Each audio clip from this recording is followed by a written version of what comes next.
You think soul food is just fried chicken and greens? Think again. Black households across America serve dishes that outsiders have never heard of, foods rooted in survival, tradition, and flavors passed down through generations. Here are 30 foods that are completely normal in Black households, but nowhere else. Neck bones and rice. Neck bones and rice was a weeknight staple that turned one of the cheapest cuts at the butcher counter into something deeply satisfying. The bones simmered for hours with onions, garlic, and bay leaves until the meat fell away tender and the marrow melted into rich gravy. Families ladled the bones and broth over fluffy white rice, letting the grains soak up every drop of flavor.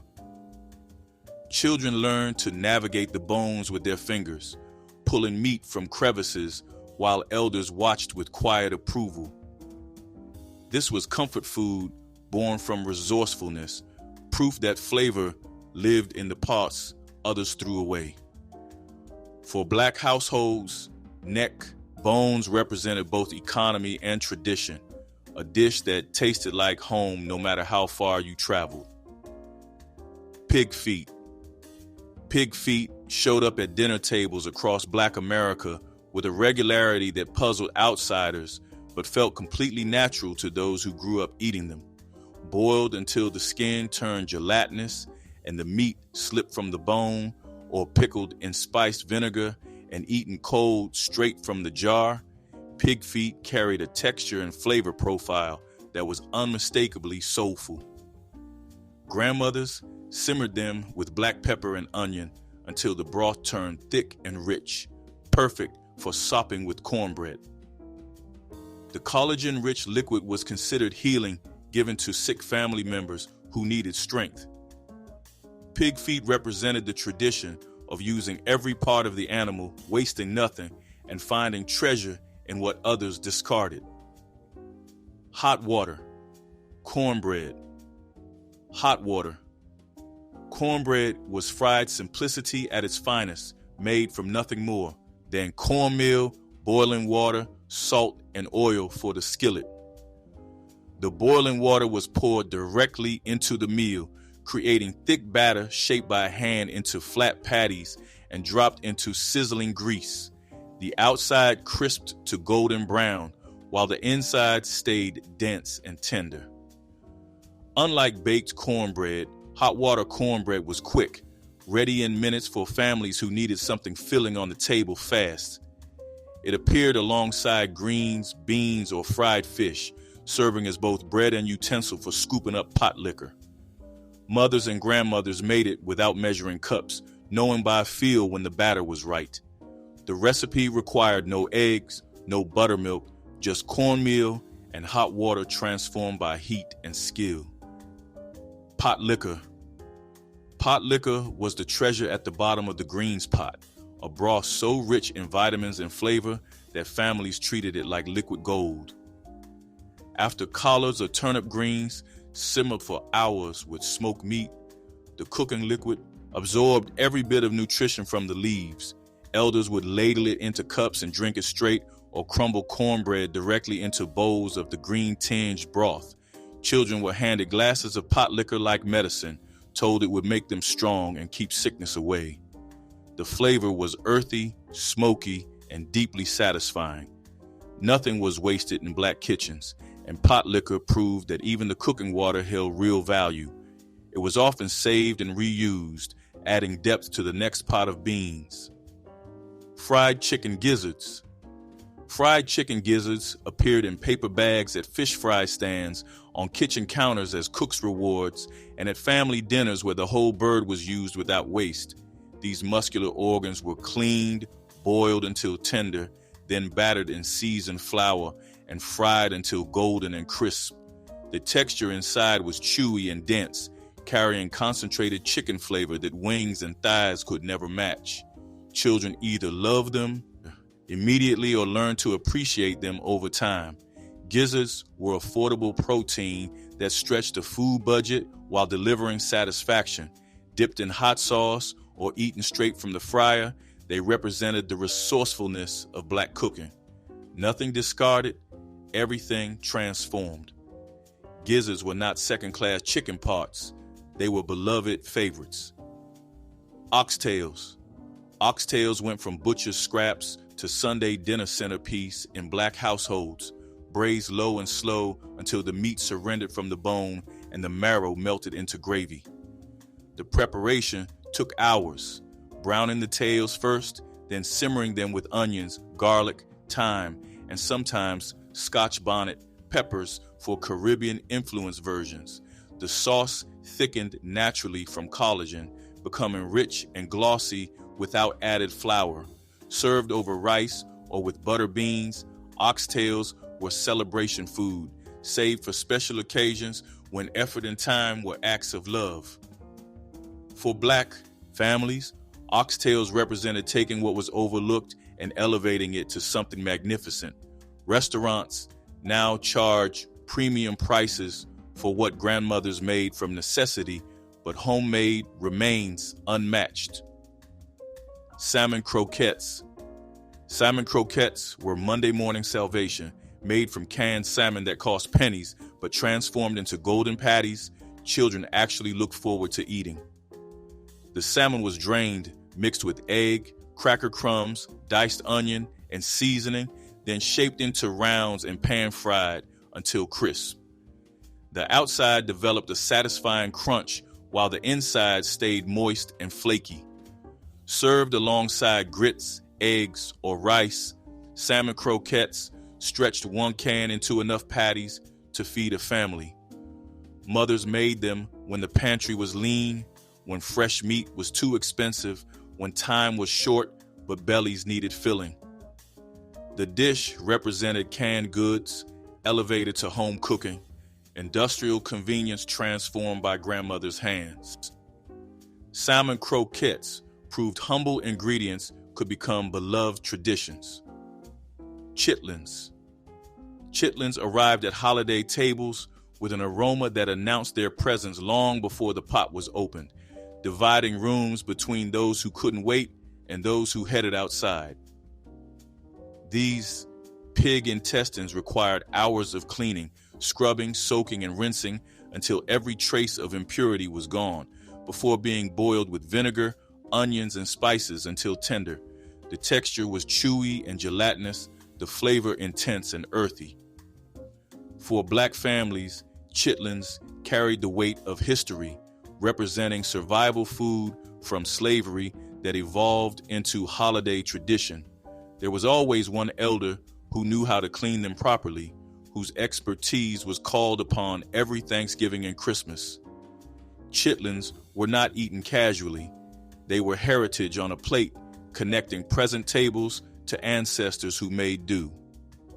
Fried bologna sandwiches were childhood lunches that tasted better than they had any right to, made from thick sliced bologna, scored around the edges, and fried until the cuts curled and the surface caramelized. The meat developed a slightly crispy exterior while staying soft inside, the rendered fat creating flavor that cold bologna could never achieve. Slapped between two slices of white bread with mustard or mayonnaise, the sandwich was simple, cheap, and undeniably satisfying. Mothers made them when groceries ran low, when children needed something quick between school and chores. The scoring was essential. Without it, the bologna would dome up instead of lying flat. Fried bologna represented working-class ingenuity, transforming processed lunch meat into something that felt homemade. Red drink. Red drink appeared at every family reunion, church picnic, and backyard cookout, filling pitchers and punch bowls with something simply called red without further explanation. It might have been Kool-Aid mixed strong and sweet, Hawaiian punch stretched with water and sugar, or some combination of fruit punches resulting in that unmistakable crimson color. The specific flavor mattered less than the color itself. Red meant celebration, meant gathering, meant summer afternoons with cousins. The tradition traced back to West African hibiscus drinks, carried through the diaspora and adapted to whatever sweet red beverages were available. Children drank it by the gallon while adults laughed and talked. No one questioned why it had to be red, it just did.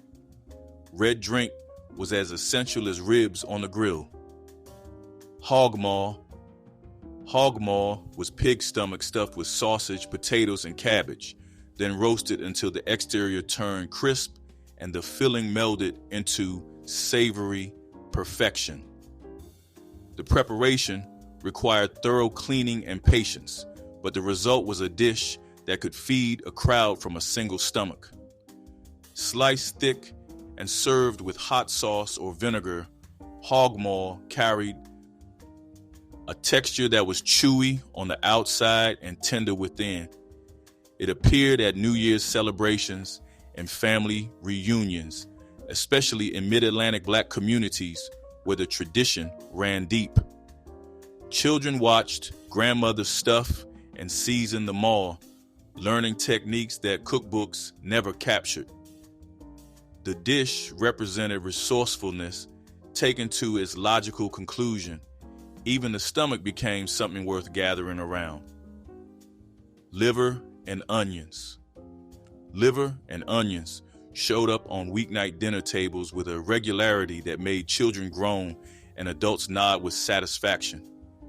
Beef or pork liver was sliced thin, soaked in milk to temper the metallic edge, then dredged in seasoned flour and pan-fried until just cooked through. Onions were sautéed in the same skillet until they turned soft and sweet, piled high over the liver slices. The dish was iron-rich and affordable, stretched across the family with nothing but a side of rice or mashed potatoes. Mothers insisted children eat it, knowing the nutritional value even when the flavor took getting used to. Liver and onions was not glamorous, but it was dependable, the kind of meal that kept families healthy when budgets were tight and grocery options limited. Pig's ears. Pig's ears were boiled until tender, then sliced thin and either pickled in spiced vinegar or fried until crispy around the edges. The texture was unlike anything else, cartilage giving way to soft meat, a chewiness that required commitment. Served cold from jars at the corner store or hot from grandmother's kitchen, pig's ears was snack food and dinner alike. The pickling liquid was sharp and tangy, cutting through the richness of the fat. For Black families, eating pig's ears was simply practical, another way to use every part of the hog that others threw away. Children grew up eating them without question, reaching into jars for another piece while adults played cards or watched the game. The flavor was bold, the texture memorable. Crackling cornbread. Crackling cornbread took regular cornbread and elevated it with crispy pieces of rendered pork fat folded directly into the batter. The cracklings, fried pork skin with bits of meat still attached, added pockets of salt and crunch throughout each slice. Baked in a cast iron skillet preheated with bacon grease, the cornbread developed a crispy bottom while staying tender inside. The crackling softened slightly during baking, but retained enough texture to make every bite interesting. This was not health food, but it was celebration food, made when a hog was butchered and nothing went to waste. Families gathered around skillets of crackling cornbread, breaking off pieces while they were still warm. The combination of cornmeal sweetness and pork richness created something that outsiders rarely understood, but insiders craved. Sardines and crackers. Sardines and crackers was lunch, dinner, and late night snack rolled into one affordable package. A tin of sardines packed in mustard, tomato sauce, or oil was opened and eaten directly with saltine crackers, each bite a combination of salty fish and crisp cracker. The meal required no cooking, no preparation beyond opening the can and finding a sleeve of crackers. For working families, Sardines provided cheap protein that lasted in the pantry until needed. Fathers ate them after long shifts. Children ate them while doing homework. Hot sauce was often added, turning the simple combination into something with kick. Sardines and crackers represented practical eating. No pretense, just sustenance that filled the stomach and satisfied without demanding time or money that families didn't have. Chitterling, loaf. Chitterling, loaf took the labor-intensive process of cleaning chitlins and transformed the result into something sliceable and convenient. The cooked intestines were ground, seasoned, and pressed into loaf form, then sliced and fried like scrapple. The texture was dense and rich, the flavor carrying all the earthiness of traditional chitlins in a more accessible format. Sold in grocery stores throughout the South, chitterling loaf was weekday breakfast food, fried crisp and served alongside eggs and grits. It allowed families to enjoy the essence of chitlins without the all-day cleaning process that holiday preparation required. Children who might have balked at whole chitlins often ate the loaf without complaint. The dish represented tradition adapted for convenience, heritage made practical for busy households. Pickled pig lips. Pickled pig lips sat in large jars at corner stores and gas stations throughout the South, a snack that visitors stared at while locals reached in without hesitation. The lips were boiled until tender, then preserved in spiced vinegar that turned them tangy and pink. The texture was chewy and gelatinous, requiring real commitment to eat. Pulled from the jar and eaten cold, often standing right at the counter, pickled pig lips were a test of cultural belonging.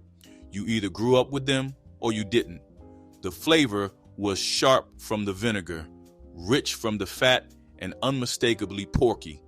For Black communities, these weren't novelty foods, but genuine snacks bought alongside chips and candy without a second thought. The jars sat on counters as naturally as any other merchandise. Smothered cabbage. Smothered cabbage was a side dish that stole the show, cooked low and slow with smoked meat until every leaf turned silky and absorbed the rich, smoky broth. The cabbage was sliced into thick wedges or ribbons, then layered into a pot with ham hock, bacon, or smoked turkey. Onions, garlic, and a splash of vinegar joined the pot before it was covered and left to simmer until the cabbage practically melted. The color deepened from pale green to something almost caramelized, served alongside cornbread for sopping up the pot.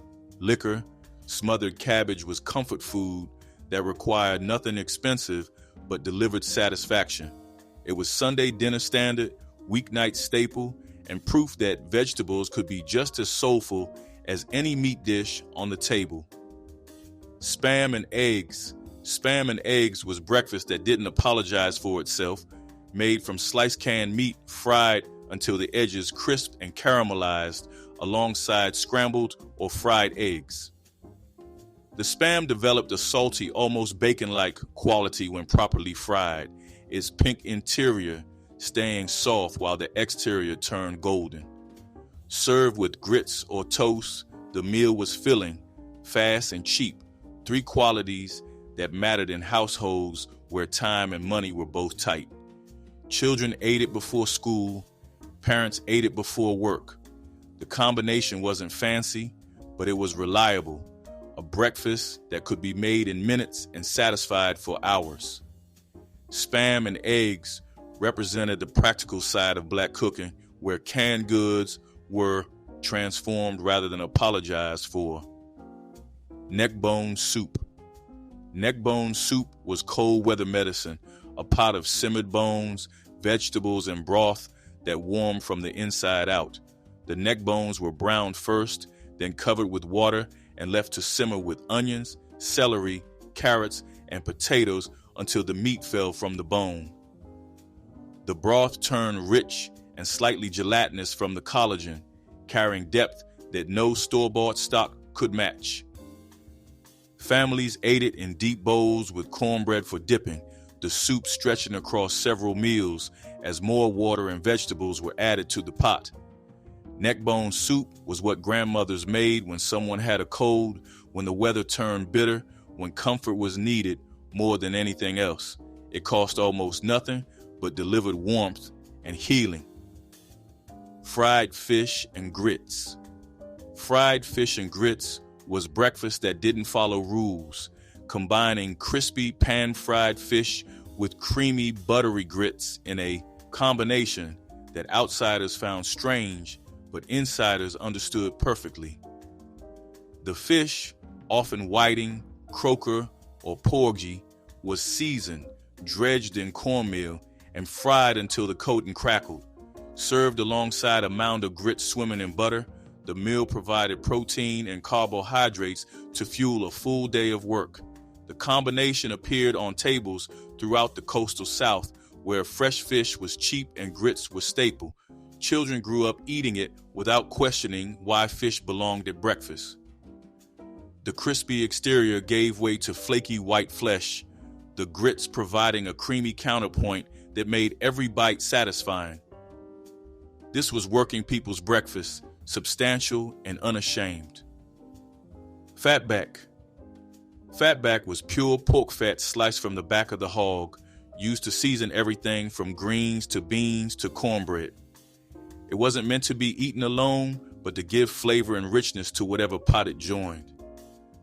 Sliced thin and rendered in a skillet, fatback produced crackling pieces and liquid gold that transformed simple vegetables into something memorable. The rendered fat was saved in cans on the stove, used for frying and seasoning throughout the week. For Black families, fatback was essential, not a luxury ingredient, but a necessity that made lean times more bearable. A single piece could season an entire pot of greens, stretching flavor across meals. The slightly chewy cracklings were often eaten as snacks, proof that nothing from the hog ever went to waste. Hopping John. Hopping John was black-eyed peas and rice cooked together with pork, eaten on New Year's Day to bring luck and prosperity for the year ahead. The dish traced its roots to West Africa, carried through the Middle Passage, and adapted to Southern ingredients.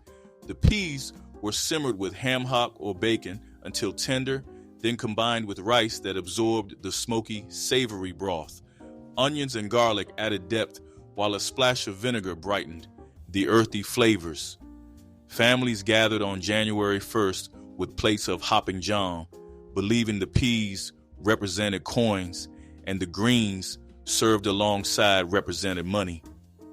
The tradition was serious. Skipping Hopping John meant risking bad luck all year. Children learned the ritual early, understanding that some foods carry meaning beyond mere sustenance. Pickled beets and eggs. Pickled beets and eggs sat in jars on kitchen counters. The eggs turned bright pink from days spent soaking in beet brine alongside the vegetables. The combination was sweet, tangy, and visually striking. Magenta eggs sliced to reveal white centers surrounded by that distinctive purple-pink ring. The pickling liquid was made from the beet cooking water, mixed with vinegar, sugar, and spices, creating a brine that preserved and flavored simultaneously. Eaten cold as snacks or sliced over salads, pickled beets and eggs were practical preservation that also happened to taste good.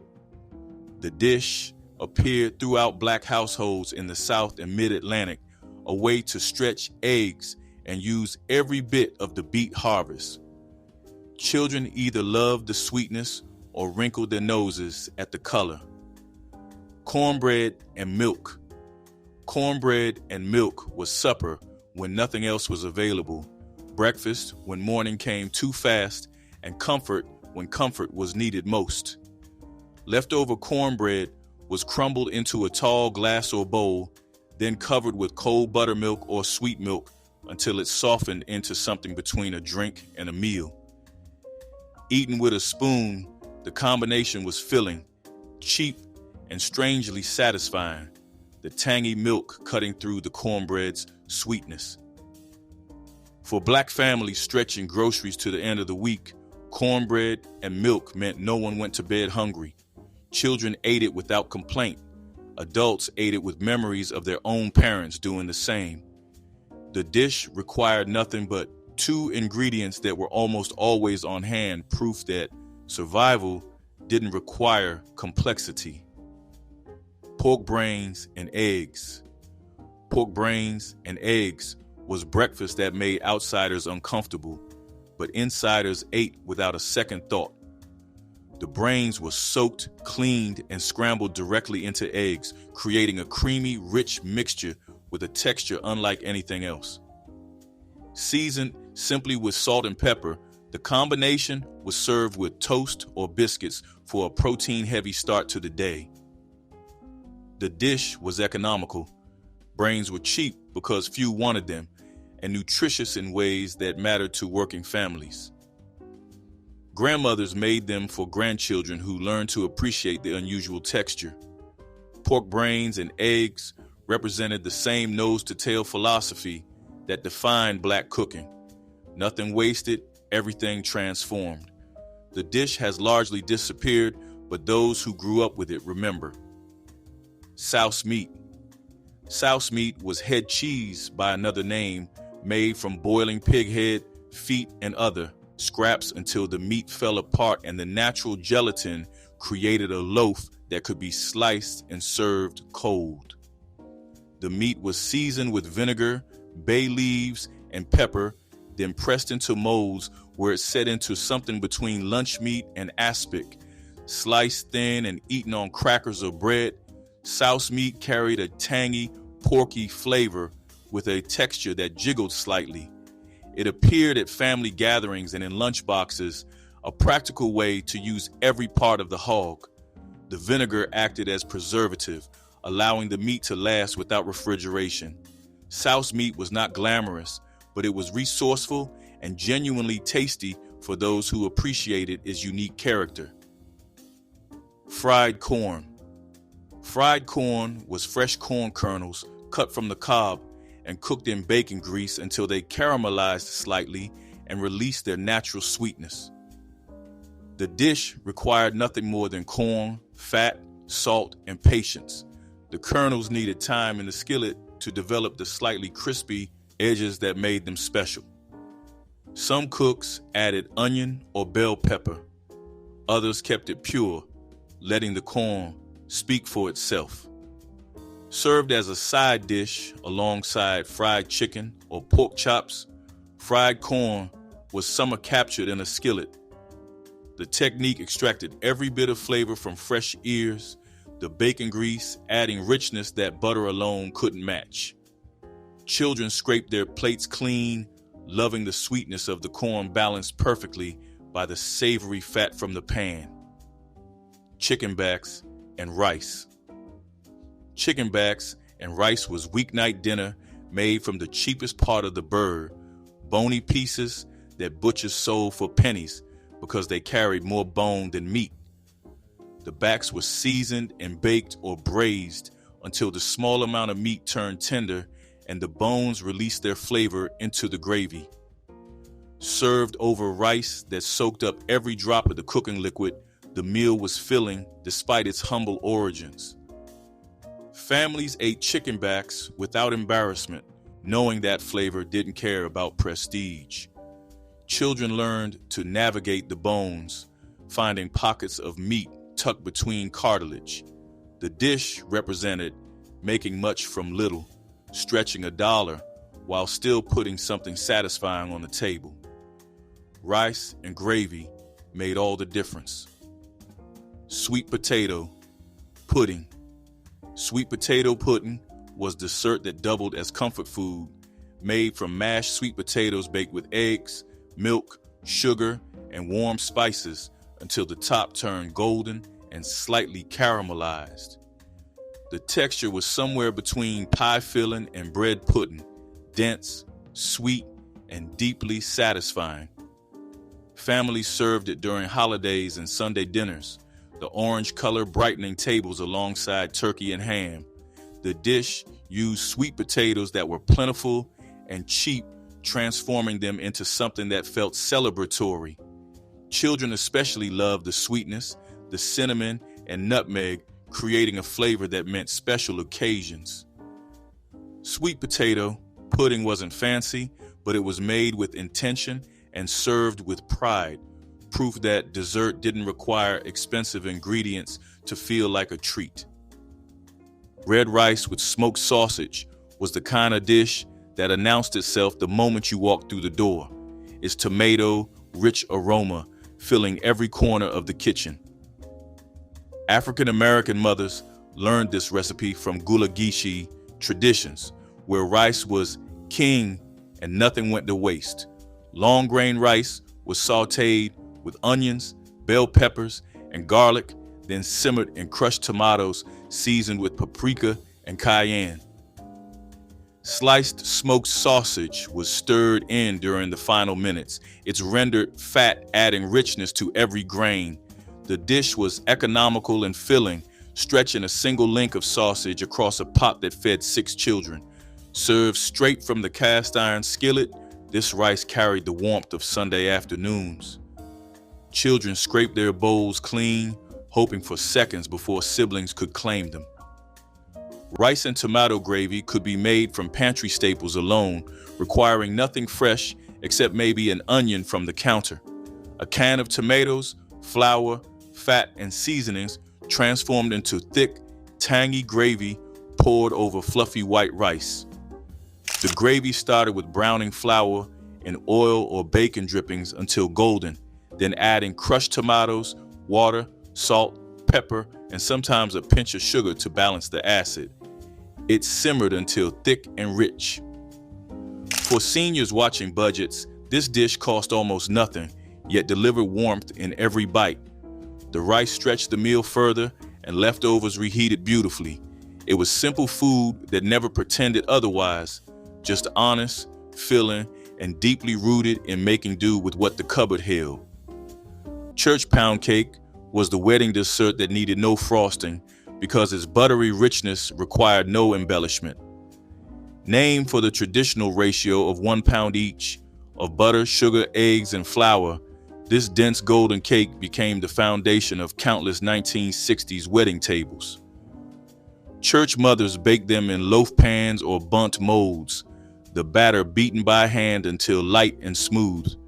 The secret was in the mixing, creaming butter and sugar until pale, adding eggs one at a time, folding flour gently. Fresh from the oven, the cake developed a thin crust, giving way to tender crumb inside. Some added vanilla or almond extract, others buttermilk for tang. Sliced thick on platters, pound cake satisfied without overwhelming. It was affordable, reliable, and always welcome. Butter rice with fried eggs was breakfast, lunch, and dinner, depending on what the family needed and what the pantry held. Mothers would cook rice until fluffy, then stir in generous amounts of butter until each grain glistened and carried that rich, creamy flavor. A fried egg was placed. On top is runny yolk breaking open to create a natural sauce that children mixed eagerly into the rice below. Some mothers added a splash of soy sauce or a sprinkle of black pepper for extra depth. This dish was the answer when money was tight but bellies needed filling, providing protein and carbohydrates in one inexpensive bowl. Children loved the ritual of breaking the yolk themselves, watching it flow golden across the butter-slicked grains. It was honest, humble food that required no pretense but delivered complete satisfaction. Butter beans with ham hock turned humble ingredients into something that tasted like slow Sunday afternoons. Dried butter beans soaked overnight, then simmered for hours with a smoked ham hock until the beans turned creamy and the meat fell off the bone. The broth became silky, flavored with onion, garlic, bay leaf, and black pepper. For seniors cooking alone, this dish was practical. One pot, minimal preparation, and enough food for several days. The ham hock cost little but delivered tremendous flavor, infusing every bean with smoky depth. The beans provided protein and fiber, making this a complete meal. Served over rice or with cornbread, butter beans with ham hock proved that patience and simple ingredients could warm both body and spirit. Chicken salad finger sandwiches were the elegant centerpiece of many 1960s African-American wedding receptions, transforming humble ingredients into something celebratory. Church mothers stretched a single boiled chicken across dozens of sandwiches by finely chopping the meat and mixing it with mayonnaise, celery, and pickle relish. The mixture was spread onto soft white bread with crusts trimmed away, then cut into triangles guests could eat in a few bites. Arranged on borrowed platters covered with paper doilies, these sandwiches looked far more expensive than they were. The chicken salad had to be creamy but not wet, seasoned with salt, pepper, and sometimes lemon. Women guarded their proportions closely. For many families, these sandwiches represented the bridge between everyday cooking and special occasion elegance. Hoppin' John rice was more than food in African-American households. It was tradition, luck, and heritage served in a single pot. Black-eyed peas simmered with ham hocks or bacon until tender, their cooking liquid becoming a rich, smoky broth. Rice was added directly to the pot, absorbing those flavors as it cooked until each grain was infused with the essence of pork and pepper. Mothers made this dish on New Year's Day for prosperity, but children begged for it year-round because the taste was simply irresistible. The peas were believed to represent coins, bringing fortune to those who ate them, but the real treasure was the flavor itself. Served with cornbread on the side, this was a complete meal that cost almost nothing to prepare. Hoppin' John connected generations, carrying recipes passed down through oral tradition. Neck bones and potatoes transformed overlooked cuts into hearty meals that satisfied hunger without emptying wallets. Pork neck bones were among the cheapest meats at the butcher counter, yet they contained rich flavor and tender meat that fell away after slow cooking. Browned first in a heavy pot, then simmered with water, onions, garlic, and seasonings, the bones released their goodness into savory broth. Potatoes added partway through absorbed the meaty essence as they softened. The dish required hours of simmering, but almost no active work, perfect for seniors who could start a pot and let it cook while resting. By dinner, the kitchen filled with aromas that triggered memories of grandmothers. One pot fed someone for days, each reheating, intensifying the flavors. Cheese straws appeared on nearly every wedding reception table in the 1960s South, their golden twisted shapes adding elegance and flavor to the spread. Made from sharp cheddar, flour, butter, and cayenne pepper, these crispy treats were labor-intensive but worth every minute. Women grated cheese by hand, worked the dough smooth, then pressed it through cookie presses or rolled and cut it into strips. The straws baked until golden and slightly puffed, filling kitchens with an irresistible aroma of cheese and spice. They were packed carefully in tins lined with wax paper. At receptions, guests reached for them repeatedly, savoring the combination of sharp cheese and gentle heat. Too much butter made them greasy, while too little left them dry, so skill mattered greatly. They symbolized the dedication that went into every celebration. Tomato rice carried the bright tang of canned tomatoes mixed into fluffy grains, a dish that children either loved immediately or grew to crave. Mothers would saute onions in bacon grease until soft, then add canned tomatoes and let them break down into a fragrant sauce. Rice was stirred in and cooked slowly, absorbing every drop of that tangy, sweet liquid until each grain turned a beautiful sunset orange. Some families added sugar to balance acidity, while others preferred natural sharpness that cut through heavier dishes. It was often served alongside fried fish or pork chops, but children happily ate bowls of it alone. Tomato rice was inexpensive, using pantry staples that cost pennies but delivered comfort worth far more. This dish taught children that simple ingredients created memorable meals. Smothered cabbage was a weeknight staple that stretched pennies into plates full of comfort and warmth. A single head of cabbage could feed someone for days when sliced thin and cooked low with onions, bacon grease, and simple seasonings like salt, pepper, and a splash of vinegar. The cabbage softened and sweetened as it braised, absorbing smoky richness from whatever seasoning meat was on hand. Seniors living alone found this dish perfect because it required minimal effort, just time on the stove while flavors melded together. The pot could be reheated throughout the week, tasting better each day. Served with cornbread for sopping up the juices, smothered cabbage provided fiber, vitamins, and soul-deep satisfaction that reminded you of family kitchens passing. Ham biscuits were the savory anchor of 1960s wedding receptions, small enough to eat standing, yet satisfying enough to sustain guests through hours of celebration. Country ham, sliced paper thin and fried briefly to bring out its salty richness, was tucked inside tender buttermilk biscuits made fresh that morning. The biscuits had to be flaky and soft, split while warm, and spread with butter before receiving the ham. Some families added mustard or honey for sweetness that balanced the salt. These were assembled by dozens in church kitchens, wrapped in cloth to keep warm, then arranged on platters before guests arrived. Ham biscuits require coordination between cooks, one team handling biscuits while another managed the ham.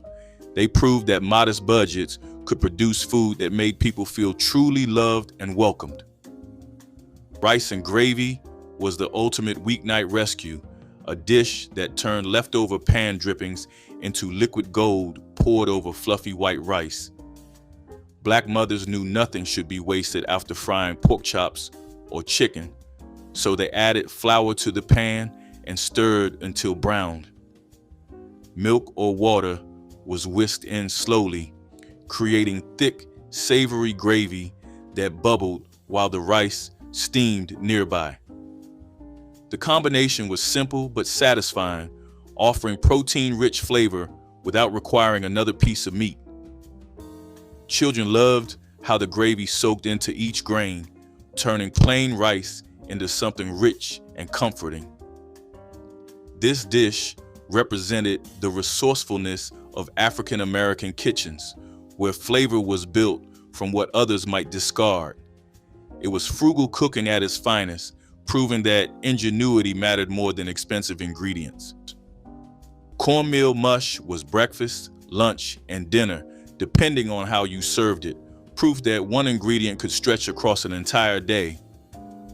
Cooked fresh in the morning, it became hot porridge drizzled with molasses or butter. Poured into a pan and chilled, it could be sliced and fried until crispy outside and creamy within. The recipe required only cornmeal, water, salt, and patience, stirring constantly while the mixture thickened into golden comfort. For seniors living alone, cornmeal mush was economical and versatile. A bag of cornmeal lasted weeks and cost mere dollars. The dish could be dressed with syrup, cheese, gravy, or simply more butter. It carried memories of childhood breakfasts and lean times transformed into something satisfying. Red fruit punch flowed freely at every 1960s African American wedding reception, its bright color symbolizing celebration in communities where red drinks carried deep cultural significance. The punch was mixed in large bowls or borrowed fountains, combining fruit juices with ginger ale for sparkle.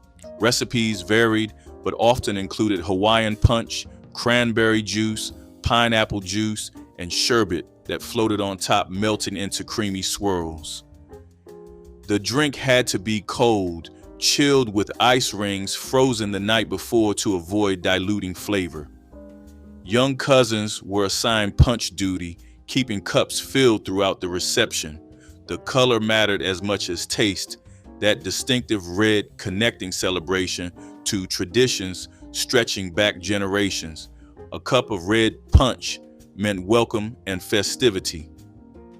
Fried corn was summer captured in a skillet, though frozen corn made it possible any time of year. Fresh or frozen kernels were cooked in bacon drippings or butter with onion until they caramelized slightly, developing sweetness and depth.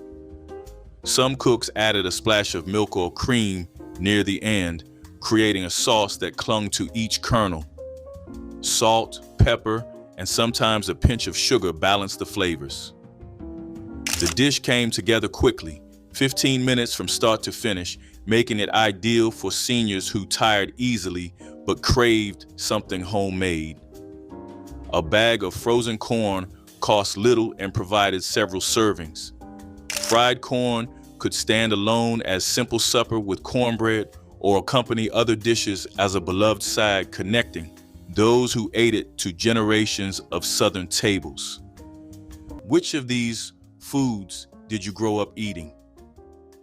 Drop your memories in the comments, hit that like button, and subscribe for more forgotten flavors from Black kitchens across America.